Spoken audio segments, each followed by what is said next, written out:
السلام عليكم ورحمة الله وبركاته. كل سنة وانتم طيبين. انا رمضان طبعا ما يحلاش الا لما يكون في قمر الدين، فانا هنا خدت حتة قمر الدين وقلت افكها على البوتاجاز اهي. حطيتها على البوتاجاز بشوية مية ونفكها مع بعض كده لحد ما تسيح عشان نعمل قمر الدين. طريقة سهلة جدا ومش بتاخد مننا وقت.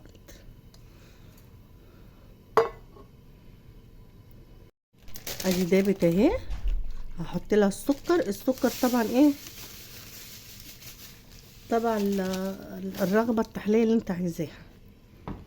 ونقلبه.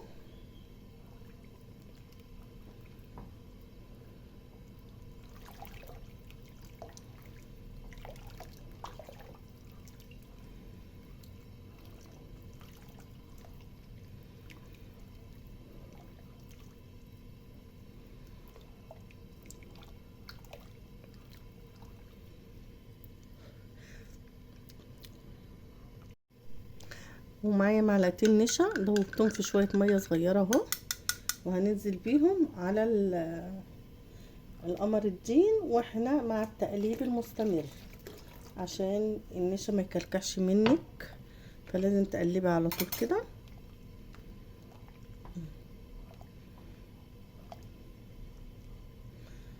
تفضلي تقلبي لحد ايه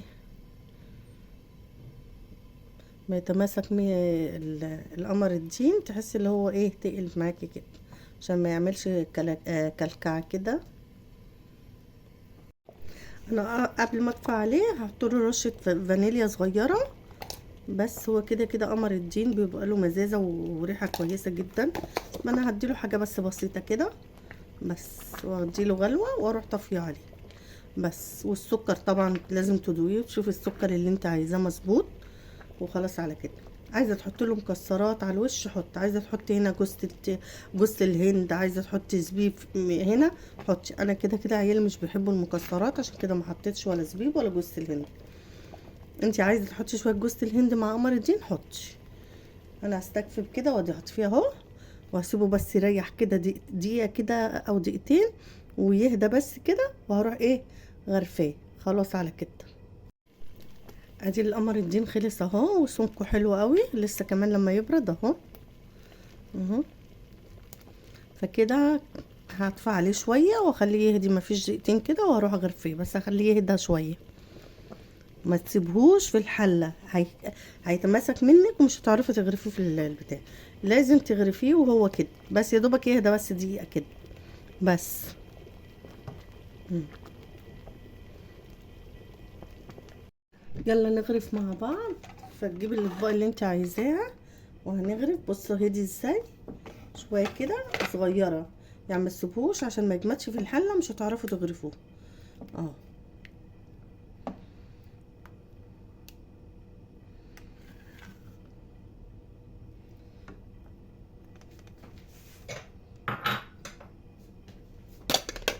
تحطيه، ما تحطيه في صينيه او حاجه وانت بتغرفي عشان ايه ما يوقعش على ايديك السخونيه. ماشي. انا بقول للبناتنا الحلوين الزغنطتين علشان ايه ما يقعش على ايديهم ولا رجليهم. ايه رايكم في القمر الدين؟ شكله تحفه خطير.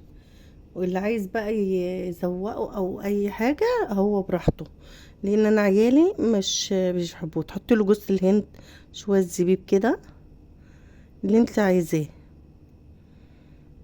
انا هعمل الطبق ده وانا اللي هاكله لان عيالي مش بيحبوه. اه شويه سوداني اهو.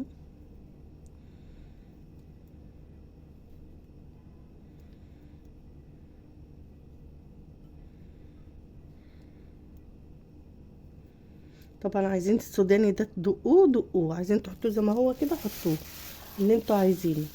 خلاص التزويقه دي بتاعتكم انتوا بقى، عايزين تدقوه عايزين تخلوه كده. بصوا بصوا شكله روعه ازاي، تحفه. شكله جميل جدا وطعمه حلو قوي وطريقته سهله.